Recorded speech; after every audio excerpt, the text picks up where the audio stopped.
नरेंद्र मोदी ने अपनी पत्नी को क्यों छोड़ा?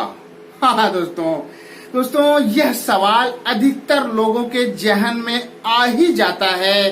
दोस्तों संसार में हर एक व्यक्ति के जीवन में जो कुछ भी अच्छा या बुरा होता है उसके पीछे कोई ना कोई कारण जरूर होता है। बुद्धिजीवियों ने कहा है कि हर एक पिछले कारण से अगला कारण और उस अगले से उसका अगला कारण प्रभावित होता है।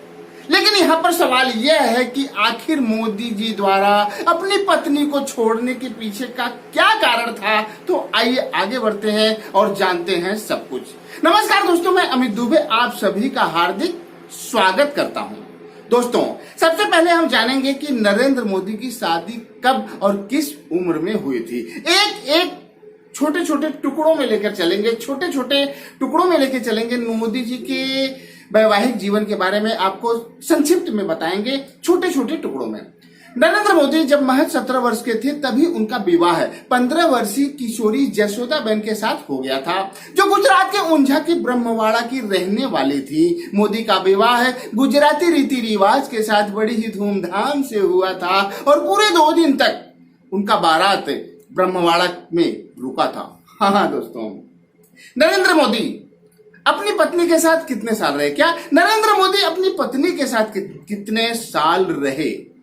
नरेंद्र मोदी अपनी पत्नी के साथ महज 3 साल ही रहे। क्या नरेंद्र मोदी अपनी पत्नी के साथ महज 3 साल ही रहे? उस बीच कभी भी वे उनके संपर्क में नहीं रहे, क्योंकि मोदी जी ज्यादातर आरएसएस के कार्यालय में ही अपना समय व्यतीत करते थे और बाद में वे अपनी पत्नी और घर को छोड़कर अपने जीवन को एक अलग दिशा में ले जाने के लिए अपनी राह पर निकल पड़ते हैं। हाँ दोस्तों, और आगे बढ़ते हैं और अब जानते हैं कि नरेंद्र मोदी ने अपनी पत्नी को क्यों छोड़ा था। हाँ दोस्तों, सच कहें तो नरेंद्र मोदी एक अलग ही किस्म के इंसान हैं। वे कुंवारा ही रहना चाहते थे, अर्थात विवाह नहीं करना चाहते थे। उनकी बिल्कुल भी इच्छा नहीं थी कि वे विवाह करें, लेकिन फिर भी उनके घर वाले नहीं माने और उनकी शादी कर दी। मोदी ने घर वालों की बात मानकर शादी तो कर ली, लेकिन उनका मन वैवाहिक जीवन में लगा ही नहीं,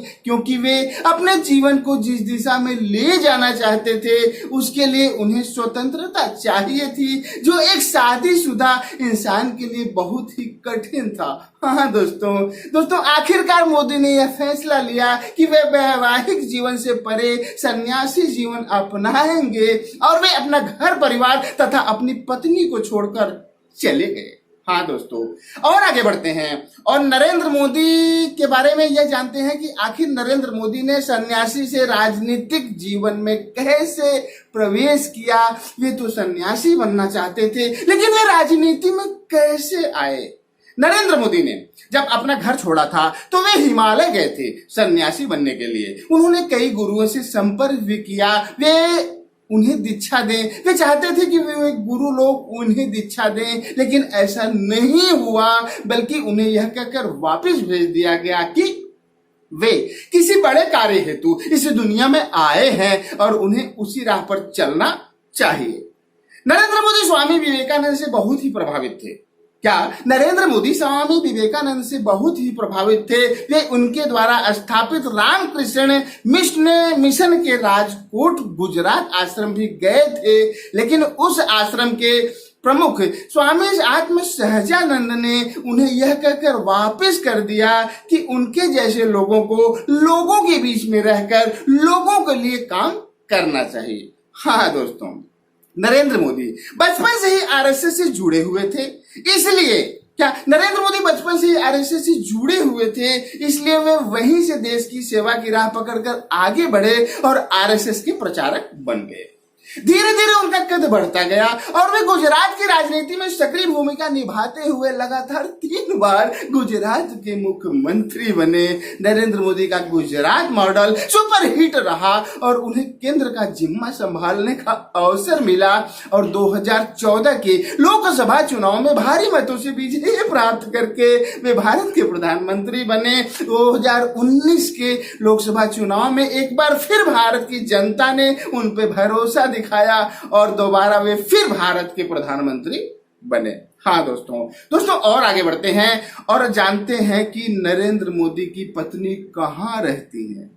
नरेंद्र मोदी की पत्नी जसोदाबेन अपने मायके गुजरात के ऊंझा के ब्रह्मवाड़ा में अपने छोटे भाई अशोक के साथ रहती हैं, जो ऊंझा में ही एक किराए की दुकान चलाते हैं। जसोदाबेन ने के एक और छोटे भाई कमलेश हैं, जो ऊंझा में ही एक फैक्ट्री में मजदूरी का काम करते हैं। हाँ दोस्तों, कमलेश कहते हैं कि हम लोग नरेंद्र मोदी पर बहुत ही गर्व करते हैं। हमारे बहनोई देश के प्रधानमंत्री हैं। अब चाहे भले ही उन्होंने हमारी बहन से रिश्ता तोड़ लिया है, लेकिन फिर भी हम उन्हें अपना बहनोई मानते हैं। और उन्होंने भी तो 2014 के लोकसभा चुनाव के दौरान पर्चा भरते समय अपने पत्नी वाले कॉलम में हमारी बहन जसोदाबेन का नाम लिखा था, जिससे हमारे परिवार में एक खुशी की लहर देखने को मिली थी। हाँ दोस्तों, नरेंद्र मोदी की पत्नी क्या काम करती हैं, क्या आगे हम जानेंगे कि नरेंद्र मोदी की पत्नी क्या काम करती थी। दोस्तों, नरेंद्र मोदी की पत्नी जसोदाबेन सरकारी स्कूल में टीचर थी, लेकिन अब वह रिटायर हो चुकी हैं और अपने आप को ज्यादातर धार्मिक गतिविधियों में व्यस्त रखती हैं। वह पूजा पाठ में अपना ज्यादातर समय बिताती हैं। हाँ दोस्तों, और आगे बढ़ते हैं और अब जानते हैं कि नरेंद्र मोदी अपनी पत्नी से मिलते हैं या नहीं। क्या नरेंद्र मोदी अपनी पत्नी से मिलते हैं कि नहीं?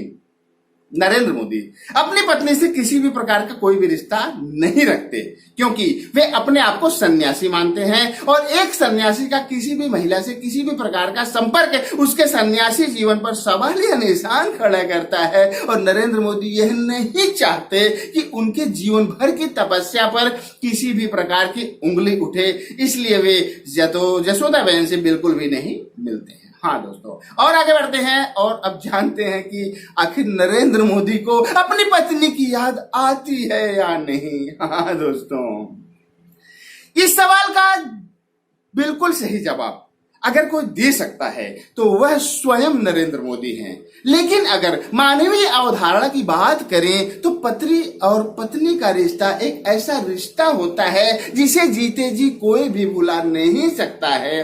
अब मोदी जी भले ही भारत के प्रधानमंत्री बन चुके हैं, लेकिन वह भी एक इंसान है और उनके भी सीने में एक दिल है, चाहे वह कितना भी कठोर हो, लेकिन मानवीय अवधारणा से परे नहीं जा सकता। और तन्हाई के समय में कभी ना कभी वह जसोदाबेन को याद तो करते ही होंगे। वैसे भी नरेंद्र मोदी और जसोदाबेन ने एक दूसरे को तलाक नहीं दिया है और 2014 के लोकसभा चुनाव में पर्चा भरते समय मोदी ने पत्नी के नाम वाले कॉलम में जसोदाबेन का नाम भरा था और इस खबर को सुनकर जसोदाबेन की आंखों में पानी भर गया था। हाँ दोस्तों, जसोदाबेन नरेंद्र मोदी से जुड़ी खबरों को अखबारों में बड़े चाव से पढ़ती हैं और जब लोग उनसे मोदी के बारे में कुछ बात करना चाहते हैं तो वे छोड़ो ना कह के बात को टाल जाती हैं। दोस्तों, और आगे बढ़ते हैं और जानते हैं कि नरेंद्र मोदी का फैसला सही था या गलत। दोस्तों, कमजोर मानसिकता वाले लोगों को परिवार, रिश्तेदार, संगी साथी, दुनिया और समाज के लोग प्रभावित करते हैं, लेकिन मजबूत मानसिकता वाले लोग अपने दृढ़ निश्चय और कठोर फैसलों से कुछ ऐसा कर जाते हैं कि एक दिन एक बहुत बड़ा तबका उनसे प्रभावित होने लगता है। हो सकता है कि नरेंद्र मोदी का वह फैसला जब उन्होंने अपनी पत्नी को छोड़ा था लोगों को गलत लगा होगा, लेकिन अगर वह शायद वह फैसला उस समय नहीं लेते तो आज वह जिस शिखर पर विराजमान हैं शायद नहीं होते। अब यहाँ पर एक सवाल उठ सकता है कि नरेंद्र मोदी को अगर अपनी पत्नी को छोड़ना ही था तो उन्होंने शादी ही क्यों की। आपके इस सवाल पर मैं भी आपका समर्थन करता हूं, बल्कि मैं तो यह भी कहूंगा कि उन्हें किसी की जिंदगी से इस तरह खेलने का कोई अधिकार नहीं था। लेकिन दोस्तों, इंसान को कभी कभी अपने जीवन में बहुत से ऐसे फैसले लेने पड़ते हैं जिसका दूरगामी परिणाम बेहतर साबित होता है। हाँ दोस्तों, यहाँ पर जसोदाबेन की भूमिका काबिले तारीफ है, क्योंकि उन्होंने भी अपनी दूसरी शादी नहीं की और नरेंद्र मोदी द्वारा न स्वीकार किए जाने पर भी उन्हें ही अपना पति मानते हुए अपना पूरा जीवन अकेले ही गुजारना किसी चुनौती से कम नहीं था। लेकिन फिर भी उन्होंने वह चुनौती स्वीकार किया। कोई कुछ भी कहे, लेकिन एक बात तो तय है कि जब भारत के लोकप्रिय प्रधानमंत्री नरेंद्र मोदी की पत्नी की चर्चा होगी तो जसोदाबेन का नाम तो लिया ही जाएगा। क्या ये उनके लिए गर्व की बात नहीं होगी? वैसे भी कहते हैं ना कि कुछ पाने के लिए कुछ खोना पड़ता है, और अगर जसोदाबेन ने अपनी जिंदगी में पति का सुख खोया है तो उन्हें एक नाम भी तो मिला है, प्रत्यक्ष ना सही लेकिन अप्रत्यक्ष तो मिला ही है ना, कि वह भारत के प्रधानमंत्री और दुनिया के एक बहुत ही तेजी से उभरते हुए लौह पुरुष, महापुरुष की पत्नी के नाम से जानी जाती हैं। यह क्या उनके लिए कम है? दोस्तों, आशा करता हूं कि यह वीडियो आपको पसंद आया होगा और इसे आप अपने दोस्तों के साथ सोशल मीडिया पर शेयर करेंगे, साथ ही लाइक करेंगे, कमेंट करेंगे। वैसे भी आपका सुझाव हमारे लिए बहुत ही महत्वपूर्ण है, जैसे आप हमारे लिए बहुत महत्वपूर्ण हैं, इसलिए अपना बहुत बहुत बहुत ख्याल रखिएगा। हमारी शुभकामनाएं आपके साथ हैं, आपके साथ हैं, आपके साथ हैं। आज के लिए सिर्फ इतना ही। अगले वीडियो में हमारी फिर मुलाकात होगी। तब तक के लिए जय हिंद, जय भारत।